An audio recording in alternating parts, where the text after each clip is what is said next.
उठा के जेल में डालो, जो भी दोषी हैं, उनके वाले दोषी हैं उनको डालो, हमारे वाले दोषी हैं डबल सजा दो उनको, किसी को बख्शो मत। राजनीति करना बंद करो, देश की सुरक्षा के साथ, देश के साथ राजनीति करना बंद करो। पिछले कुछ दिनों में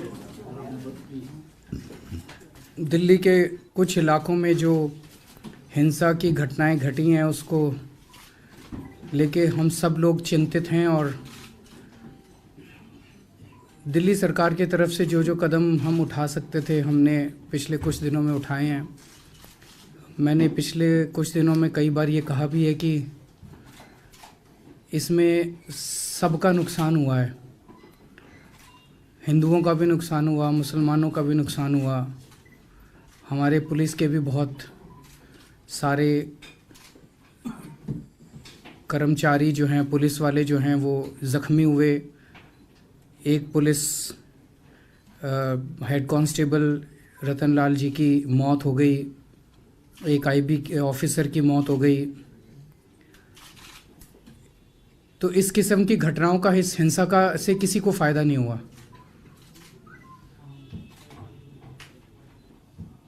कल से हिंसा की वारदातें कम हुई हैं, और मैं कल शाम को दौरा करके आया था कई सारे इलाकों का जहां सबसे ज़्यादा हिंसा की घटनाएं घटी थी। कर्फ्यू लगा हुआ है, तो आज हमने कई सारी मीटिंग्स की हैं, और जो दंगे से प्रभावित लोग हैं, जो दंगे से पीड़ित लोग हैं, उन लोगों के राहत के लिए और उनके रिहैबिलिटेशन के लिए कई सारे कदम उठाने का निर्णय लिया गया है। एक तो जो इंजर्ड लोग हैं, जो सरकारी हॉस्पिटल्स में आ रहे हैं, उनको तो हम पूरी उनका इलाज कर ही रहे हैं, लेकिन अगर कोई प्राइवेट हॉस्पिटल में जाके अपना इलाज कराता है तो फरिश्ते स्कीम जो दिल्ली सरकार की एक्सीडेंट विक्टिम्स के लिए थी कि अगर कोई भी रोड एक्सीडेंट विक्टिम है और उसको वो अगर किसी भी प्राइवेट हॉस्पिटल में जाके इलाज कराता है तो उसका सारा खर्चा दिल्ली सरकार देती है। उस फरिश्ते स्कीम को राइट अफेक्टेड लोगों के लिए भी लागू कर दिया गया है। आज शाम तक ऑर्डर्स जारी हो जाएंगे। तो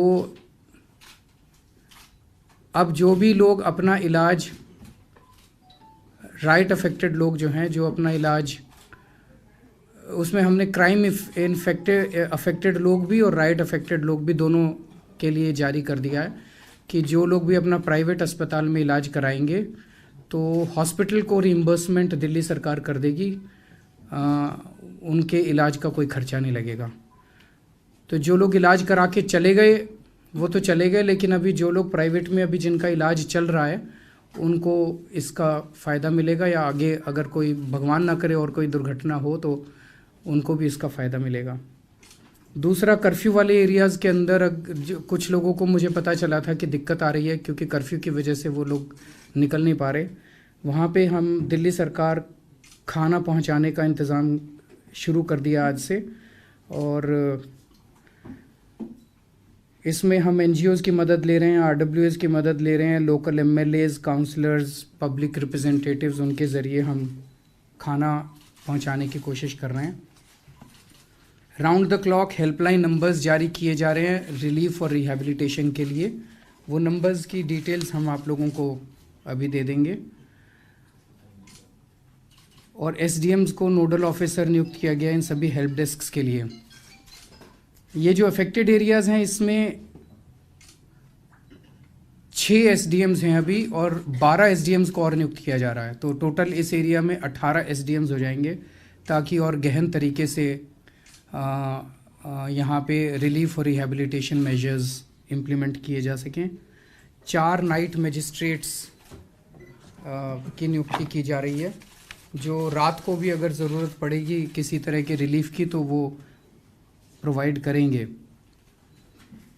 जिन लोगों की मौत हो गई है उनको हर एक को, उनके परिवार को 10-10 लाख रुपए का मुआवजा दिया जाएगा, जिसमें 1 लाख रुपया एक्स ग्रेशिया और 9 लाख रुपए डॉक्यूमेंट्स वेरीफाई करने के बाद होगा। माइनर के केस में, डेथ ऑफ अ माइनर में 5 लाख रुपए का मुआवजा, परमानेंट इनकैपेसिटेशन 5 लाख रुपए का मुआवज़ा, सीरियस इंजरी पे 2 लाख रुपए का मुआवज़ा, माइनर इंजरी पे 20,000 रुपये का मुआवज़ा, अगर कोई ऑर्फन हो जाता है तो 3 लाख रुपए का मुआवज़ा, एनिमल लॉस 5,000 रुपये प्रति एनिमल, रिक्शा के लिए 25, रिक्शा अगर जल गई या रिक्शा ख़राब हो गई मतलब बर्बाद हो गई तो 25,000 रुपये का मुआवज़ा, ई रिक्शा के केस में 50,000 रुपये का मुआवज़ा, किसी का घर पूरी तरह से जल गया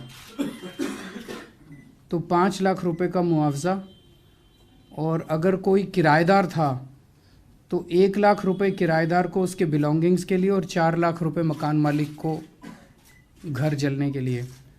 और अगर घर को पूरी तरह से नहीं जला लेकिन सब्सटैंशियल डैमेज है तो 2.5 लाख रुपए का मुआवज़ा।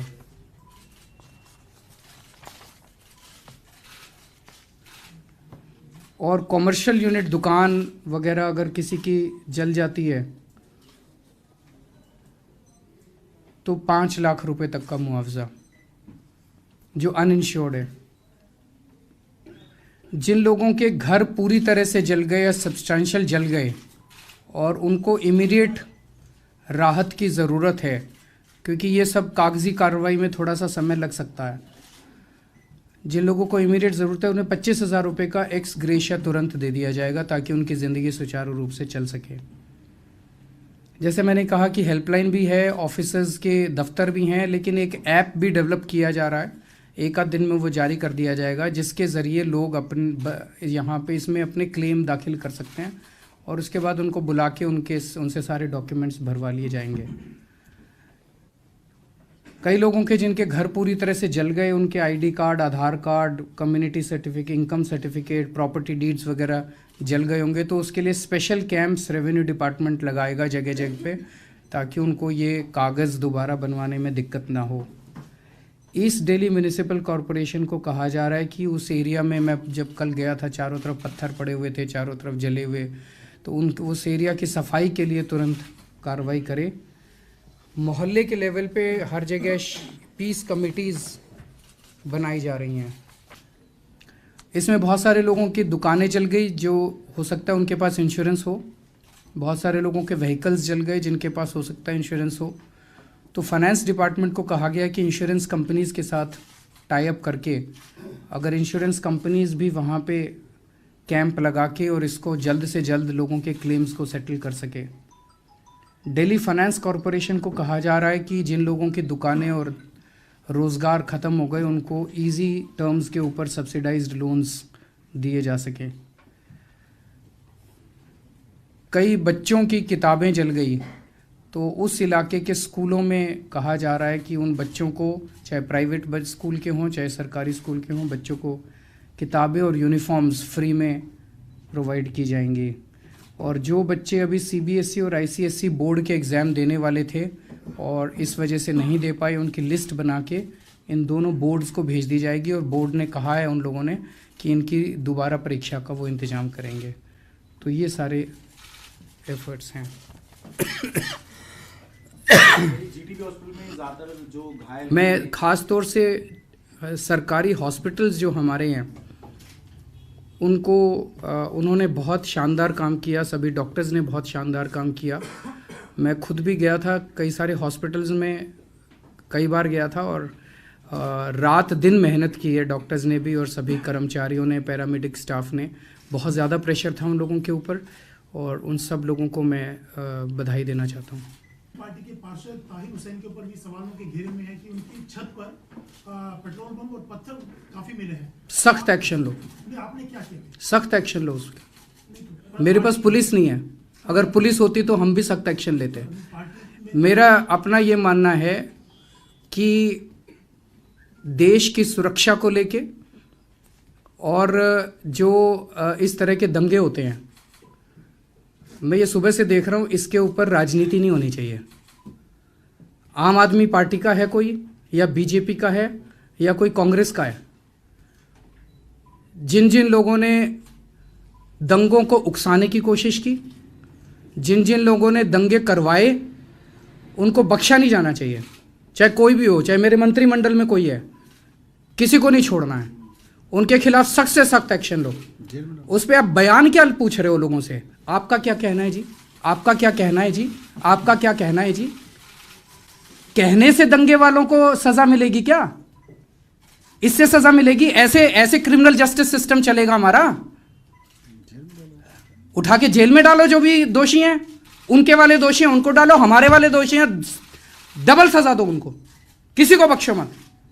राजनीति करना बंद करो देश की सुरक्षा के साथ, देश के साथ राजनीति करना बंद करो। सर राजनीति तो इतना हो गया कि 12 बजे जज को बदल दिया गया, जो कल ये दुखदाई है। Sir, what is the preliminary estimate of the damage that has been caused? How many people? वो have ऐसा been एस्टिमेट है नहीं, अब करेंगे सारे, revenue department is going to do it. Tahir Hussain मौके पर पार्टी लेवल मैंने कह दिया आपको, मैंने कह दिया आपको, सख्त से सख्त सजा दो, जो सजा बनती है उससे डबल सजा दे दो अगर कोई आम आदमी पार्टी वाला पकड़ा जाता है तो।